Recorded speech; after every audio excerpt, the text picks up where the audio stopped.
This is 722R1 Part 2. We're going to still look at the basic trig ratios of sine, cosine, and tangent.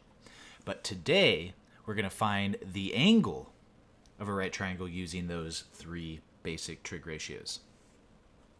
So when we use those ratios, such as sine, cosine, or tangent, we compared the sides from a given angle. So the sine of theta would be the ratio opposite to the hypotenuse, and in this instance, it would be 5/3. Now, it doesn't stop there.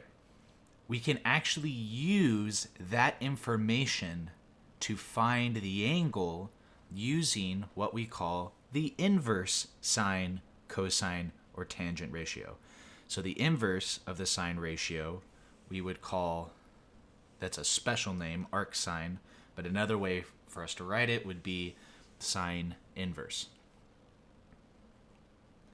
So here are the three ways that we would write it. This is the very common way. When we get into, and this is more pre-calculus, when we get into actually studying the inverse sine, cosine, and tangent, we're going to be writing it this way a lot. But for our purposes today, this is the way that we're pretty much going to be writing it. But just know that those are both ways that we write inverse for sine and cosine and tangent. So how do we go about this? Like, what's actually happening behind the scenes when we're trying to do algebra? So if I wanted to find the angle here, I first have to establish which of those ratios I need to use. So we do SOHCAHTOA. And then with the given information, I have to figure out, so here's my angle, this is my opposite, and this is my hypotenuse. Right? I don't have my adjacent, so I don't need to worry about it. So the opposite is 20 and the hypotenuse is 29. Which ratio has opposite and hypotenuse? That's going to be my sine ratio. So I write it out. I'm going to say sine of theta equals opposite over hypotenuse. Now, there is a conversion process that we do now.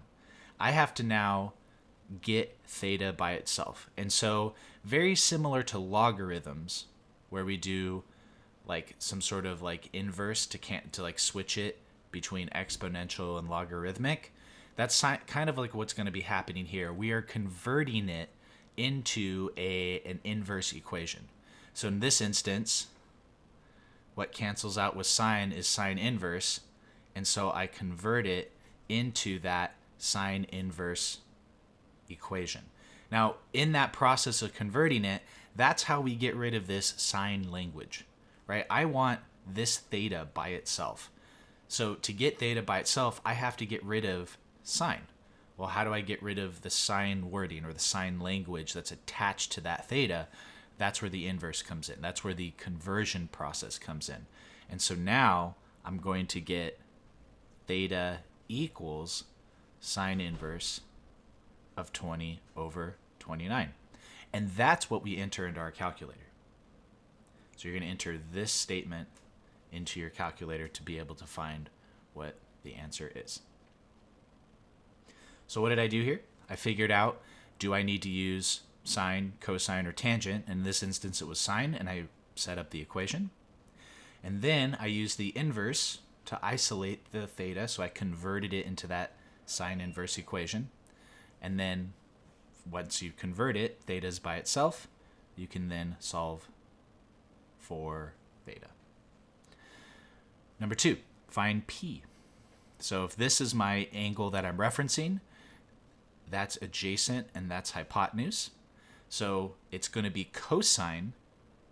That is going to be the ratio that I'm going to use. So I need to set that up. I'm going to say that cosine of P equals adjacent over hypotenuse.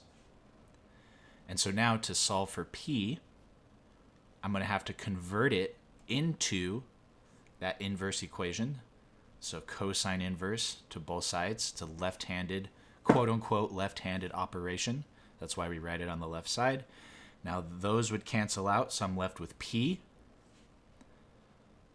And so then I get cosine inverse of 15 over 17, and that's what we would enter into our calculator to be able to find what p is.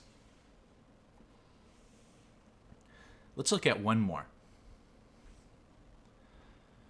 So in this instance, for x, this is my adjacent and this is my opposite, so those ratios are going to be tangent. So tangent of x equals opposite over adjacent. So now I need to get x by itself. That's where that inverse language comes in. And so now I'm going to get x equals tangent inverse. Now my opposite was 15. My adjacent was 20. And I would enter that into my calculator, and I would have my answer. So what did we learn today?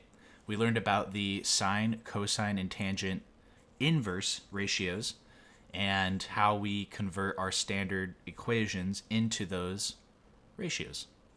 This does conclude our lesson. If you have any other questions, please leave them in the comments.